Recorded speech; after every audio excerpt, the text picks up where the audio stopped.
Transitioning into data science can prove to be quite difficult, especially with AI on the rise. It's become increasingly important to try and stand out to land that role. In today's video, I'll be covering 3 essential things to exponentially increase your chances in landing that data science-based role. Spoiler, tip number 3 was a serious game changer for me. Hi, my name's Kevin, and if you're new to this channel, I am a civil engineer turned data scientist in the fintech space. And I want to unpack some of my own experiences of what made it relatively easy to break into this field of data science. But not just that, also how I am able to stay relevant and in demand within the job market. Starting off with tip number 1, which is building your skills and your project portfolio. Right, so if I had to give advice to my younger self, maybe say 5 years ago, on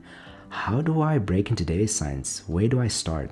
I would tell my younger self to start off with SQL or SQL. Reasons being, SQL is what we call a 4th generation language, or 4GL, meaning that by design it is structured to be closer to human language and thus easier to learn and eventually become competent at. Whereas programming languages such as Python or R are 3rd generation languages, or 3GL, and thus are higher level programming languages and therefore take a longer time to become competent at. And the reason why this is an advantage of starting off with SQL and moving on to things like Python or R is because it teaches you fundamental concepts such as grouping by, partitioning, or aggregating. And this fundamental way of thinking is transferable when learning languages such as Python or R, and that's all in my experience. So again, if I was giving advice to my 5-year younger self, I'd tell him, Kevin, right, now that you've learned SQL, now we'll focus on Python. And reason is Python is increasingly becoming the more popular programming language within the field of data science. Next, it's not only important to be able to have the skill of wrangling with the data in SQL and Python, but also communicating your results to non-technical stakeholders. And this is where Power BI comes in, which is in short just a dashboarding tool that enables you to build insights on your data analytics, all these fancy things that you can then communicate to your stakeholders. Next, I'd tell my younger self, Kevin, it doesn't end there. When you work on projects, you most likely won't be working on your own, you'll be working in a team. And this is where the skill of version control comes in. Of this, the most popular tools I've seen in order to allow for this version control workflow is the usage of Git and GitHub, so make sure you do learn that. Lastly, I'll tell my younger self, now that you have all the necessary skills to build an end-to-end project, this data, well, the raw data and whatever you've completed needs to be stored somewhere. And an ever-increasingly popular method of storage is using the cloud. And the 3 platforms, or what I like to call the big 3 dominating the cloud space, are Azure, AWS, and Google Cloud Platform, or GCP. So just pick one that you think you may fancy and learn it thoroughly, and you'll find that these skills are actually transferable into the next cloud platform in the event that you apply to another company and they make use of a different cloud platform to what your previous company was using. On building your digital project portfolio, I would recommend using this tutorial video right here from one of the actually OG data science YouTubers, KNG, who I really followed along a lot during my early learning days. I will also leave a link to the video in the description down below, which brings us into tip number 2, which is more on the topic of job applications, and this tip being do what the majority aren't doing. What do I mean? So I'm gonna share a bit of a story from my own journey, and this is back in my civil engineering days. So back then it was extremely hard just to get an entry-level role, and even today I hear stories of people with whole engineering degrees sitting at home, which is really sad. But now one of my friends, what they did was they were applying to this job, and obviously, you complete the application, send it via email, but now the recruiter also left their phone number, giving the option to also call him. And that is what my friend did.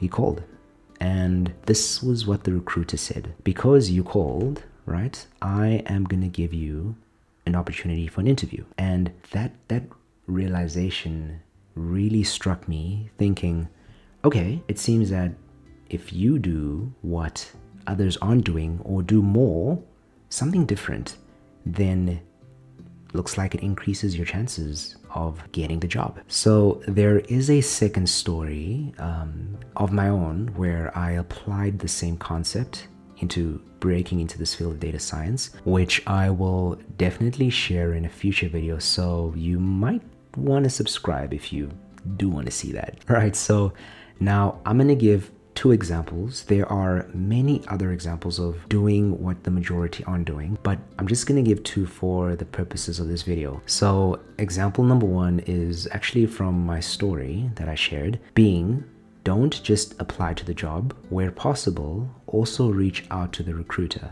right? So I love using LinkedIn as a platform for a lot of things. One of them being is if I want to apply to another job, then it has an easy apply feature, which really speeds up the job application process. But also you will see at times in the job application, the recruiter actually pops up that sent out the application. And it is a good idea to DM them, making them aware that you've applied to this company, and sharing any information that might give your application a better chance. Example number 2 is the digital project portfolio I spoke about earlier.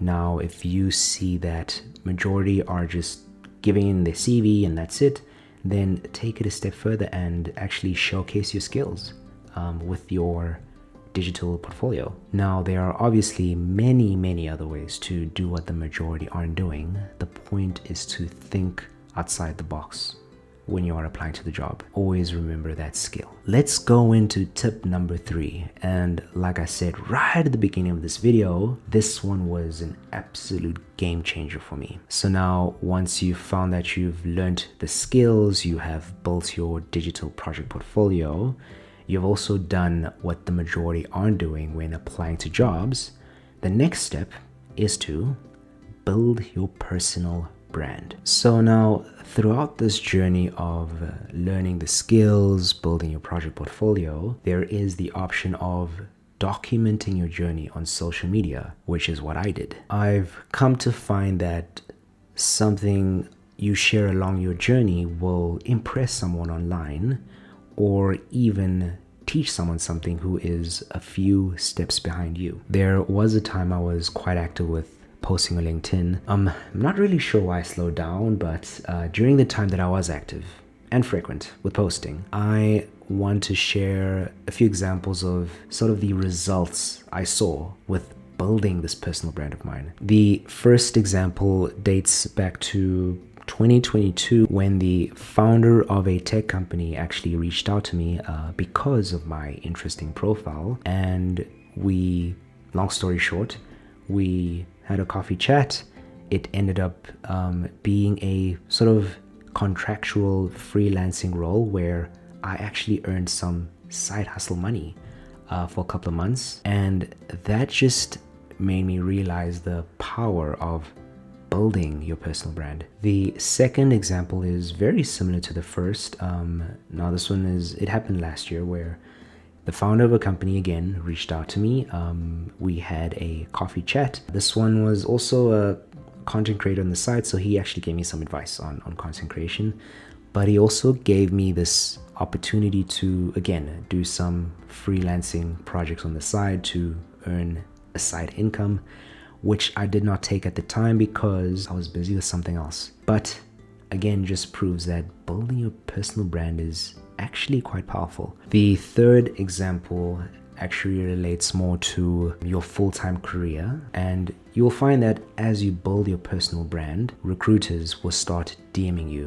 So now on your screen you should see examples of this happening to me. And maybe just a bit of a disclaimer, sort of a disclaimer. My first name is Gabriel, my second name is Kevin. I decided to go with the name Kevin because fintech with Kev I think it sounds cooler than fintech with Gabe. Anyway, so that is my 2 cents on breaking into this data science field in 2025. So just to summarize, number 1 is building your skills and your digital project portfolio. Number 2 is when you are applying to jobs, do what the majority aren't doing. And I mean, this can be applicable to any field you're applying to. Number 3 is building your personal brand. And I believe and hope the stories that I shared of my personal experiences has encouraged you to start building your own brand. I'm actually curious to know which tip did you find the most useful? So